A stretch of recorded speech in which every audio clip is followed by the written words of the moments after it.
Halo, selamat pagi, selamat datang di bacaan hari ini, hari Minggu tanggal 14 Maret tahun 2021. Selamat datang di bacaan harian, bacaan umum untuk semua zodiak. Ambil hanya jika resonate, silakan lihat description box di bawah video ini untuk rangkuman bacaan hari ini. Kartu dari Rumi yang tadi sudah diacak dan diambil satu yang di tengah, ini adalah The Dissolving Light. Ini kalau di sini kita lihat ada core-nya sampai yang paling kecil. Dia terus berkembang melingkupi sampai satu titik di mana ini menjadi cahaya untuk semua, dissolving light. Cahaya yang berpendar dan sampai kemana-mana, dissolving itu. I died as mineral and become a plant. I died as plant and rose to animal. I died as animal and became human. Why should I fear anything when was I ever less by dying? Dying ini maksudnya adalah transformasi yang total, yang sangat mendasar. Jadi kalau kita mengambil satu keputusan untuk mengubah diri kita berbeda sama sekali, itu kita tidak pernah menjadi lebih kecil, justru kita semakin besar. Intinya sih sebenarnya itu bacaan kali ini. Jadi berubah walaupun tampak luar seperti kita turun pangkat dan lain sebagainya, tapi sebenarnya perubahan itu adalah perubahan yang besar. Hanya kita harus melihat dengan cara yang berbeda. Iya, perubahan, dan ini digambarkan juga dengan perahunya mengarah pada matahari. Saya yakin ini juga light ya, dissolving light tadi, bahwa pada akhirnya kita sebenarnya akan seperti matahari dan kita menuju matahari, tanda petik, sebagai diri kita yang bersinar.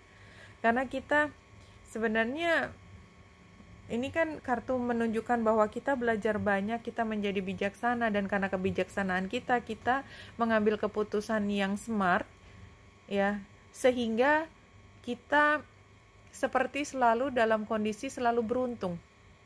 Jadi kalau logika kita, kenapa kok kita selalu beruntung? Sebenarnya karena kita selalu mengambil pilihan yang benar, tanda petik, light, yang terang tadi. What could go wrong gitu ya. Gimana bisa salah kalau kita selalu mengambil pilihan yang selalu berpegangan pada cahaya. Kalaupun situasinya relatif gelap, sehingga seolah-olah kita berada dalam posisi yang salah, tapi pada akhirnya kita tetap nggak pernah bisa disalahkan. Karena yang namanya kebenaran, yang namanya cahaya tetap akan bersinar nantinya.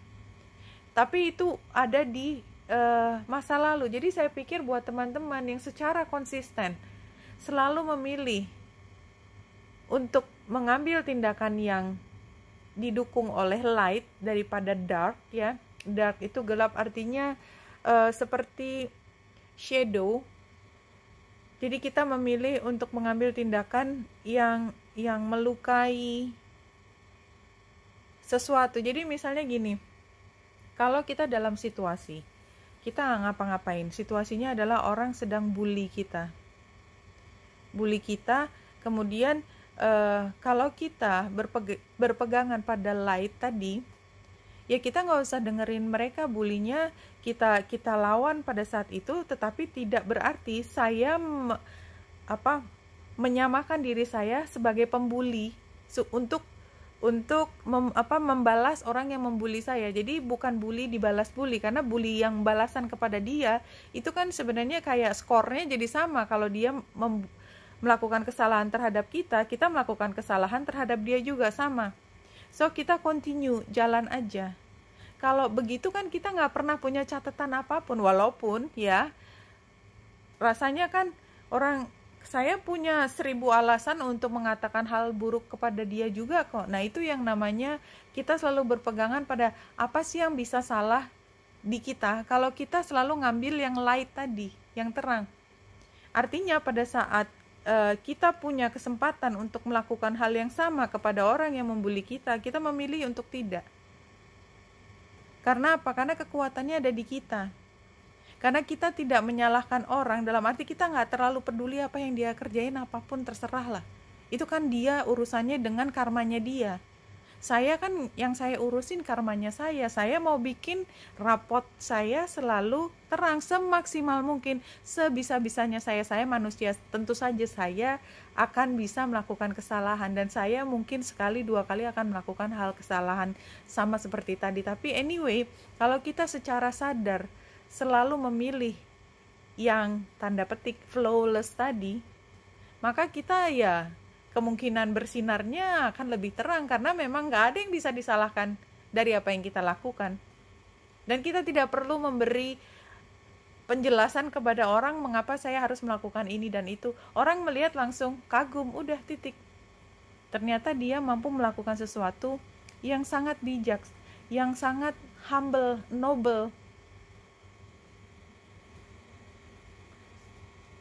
Jadi kayaknya hari ini mungkin kita merasa sendiri ya, suffering in silence ya. Jadi mungkin kita juga ngerasa dibully. Tapi pilihannya apa? Pilihannya kita berfokus ke diri dan gak ngurusin orang lain. Karena sebenarnya yang kita harapkan tuh dari luar datang ke kita kan, seperti sedang menanti material and spiritual prosperity. Mungkin kita butuh pujian juga dari orang.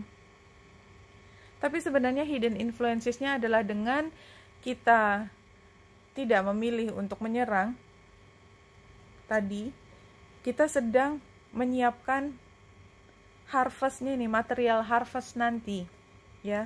Karena kita mampu mengendalikan diri. Advice-nya adalah kita mampu mengendalikan diri hari ini.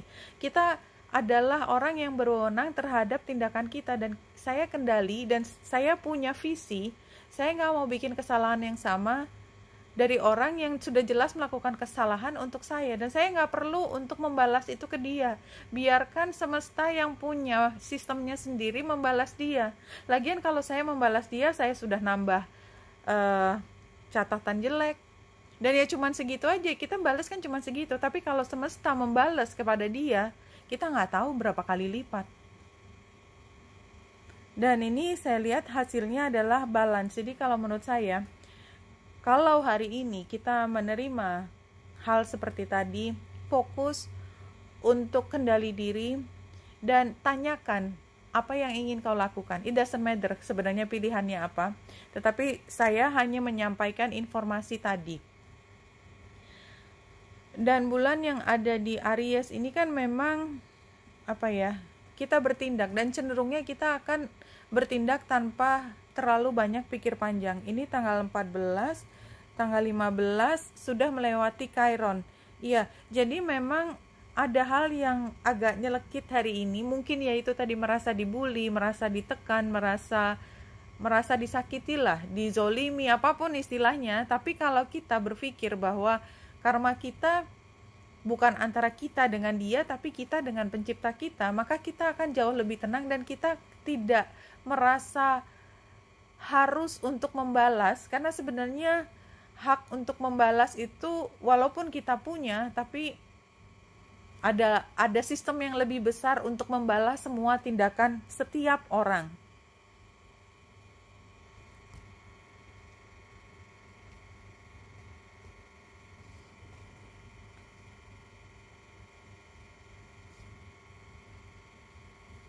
Ya, ini energinya Aries sebenarnya. Let's see. Iya, jadi situasinya kan kita memang menahan diri ya. Four of Pentacles itu kita menahan diri. Mungkin kita juga mau ngomong sesuatu, lebih baik nggak ngomong ya. Dan rasanya ini Knight of Pentacles terbalik. Ya, kita stuck dengan situasi ini, atau kita merasa bahwa ada yang salah dengan kita. Kita merasa ada yang salah karena kita terluka hari ini, dan kita seperti disalahkan, dan kayaknya ada orang lain yang ingin mengatakan sesuatu. Tetapi kalau kita lihat di sini, sarannya adalah Eight of Wands. Ini progress, energi, air travel. Iya, jangan berada di situasi yang menyakitkan ini. Lebih baik kita keluar dari situasi ini dan kita bawa aja semua. Mungkin terasa masih beban hari ini. Anyway, it's only for today. Ya, kalau kita berpikir bahwa memang si bulan tadi ya, moon, harus lewat Chiron, itu mau nggak mau ada mungkin ingatan masa lalu, nostalgia yang sedih, itu seperti keluar di kepala kita dan kita menangis lagi. Atau kita merasa tekanan dari orang itu bertambah pada hari ini, langsung atau tidak. Jadi mungkin dikatakan dari mulut mereka, mungkin dari teks, atau dari hal lain yang mengingatkan kita bahwa oh iya, saya masih punya utang sesuatu ke dia, or something like that. Ya, itu rasanya pengen mengatakan sesuatu, ingin menyerang, tapi di sini sih paling tidak keluar aja dari situasi ini, karena belum tentu ya kita sepenuhnya bersalah sesuai seperti apa yang mereka katakan, belum tentu. So tahan aja, tahan, karena sepertinya yang penting kita mengendalikan diri. Advice-nya, kalau kita lihat dari messages from spirit,